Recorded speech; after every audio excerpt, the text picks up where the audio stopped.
Aabante na ang UP Fighting Maroons sa kanilang ikalimang sunod na final spurt sa UAAP matapos ang semifinal thriller kontra UST. Binigyang diin ni Coach Goldwin Monteverde ang tibay, maturity at tamang mindset ng kanyang koponan lalo na't final run na ng tinagurian nilang Maroon 5. Ang ibang detalye alamin sa eksklusibong pag-abante ni Jonas Lavarias. Sports Now. Sports Now. Exclusive.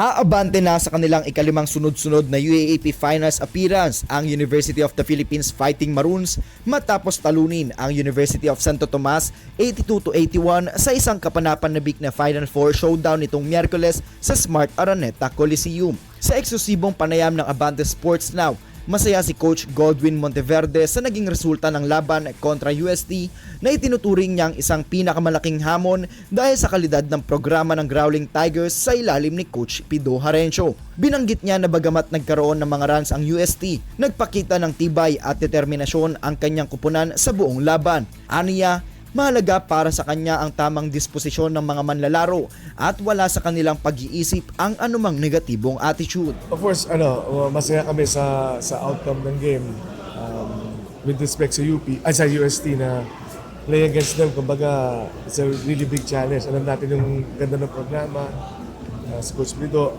And we know naman na, sa game na to, talagang it's gonna be, kumbaga, pahirapan to eh. So one thing na sa akin siguro is yung response ng team. May mga runs din yung UST but at the same time, kumbaga lumalaban naman yung team natin. Wala namang ibang hanapin sa team kundi ganung klaseng attitude. Ipinaliwanag din ng veteran coach na ang maturity at composure ng kanilang mga players, partikular na si Terence Fortea, ay bunga ng kanilang patuloy na pagkatuto sa bawat laro sa loob ng 5 season. Ipinahayag niya rin ang kanyang paghanga sa tapang ng manlalaro sa pagtanggap ng mga mahihirap na tira sa kritikal na mga sandali ng laban.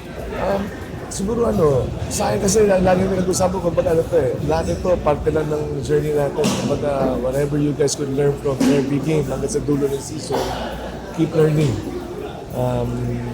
Nandun lang lagi yung mindset niya, kaya pag hindi yung sagot na every time kasi yun yung pinag-uusapan namin lagi. And then, I'm proud of him, sa mga sitwasyon na ganyan na, having that guts to take yung mga ganong klase shot, syempre, iba rin yun for me as makita ko yung player na. Naglalaro ngayon sa kanilang huling season ang 5 sa kanyang veteran players, ang tinaguriang Maroon 5 na patuloy na ipinapakita ang kanilang dedikasyon at leadership sa kupunan. Kasama sa graduating Maroon 5 ngayong UAAP Season 88 sina Jerry Abadiano, Harold Alarcon, Janjan Felicilda, Raylan Torres at Terence Fortea na pawang may malalaking papel sa tagumpay ng UP maging sa starting lineup o key rotations. Tiniyak din ng coach na labis ang kanyang pasasalamat sa Diyos at sa pagkakataong makapasok sa finals sa 5 magkakasunod na season na resulta ng pinagsamang effort ng kupunan at ng kanilang coaching staff. Sa akin, I'm gonna thank God kasi I feel blessed. Every season naman, I guess, lahat naman ng team dito, pinag-iirapan yung ginagawa nila. Given this chance, makapunta kami sa finals every time, it's truly a blessing for us. On our part, lagi naman sinasabi na yung nasa kami lang naman namin, yung effort na gagawin namin, yung klase ng trabaho na gagawin namin, but bottom line, kung bibigay siya, hindi.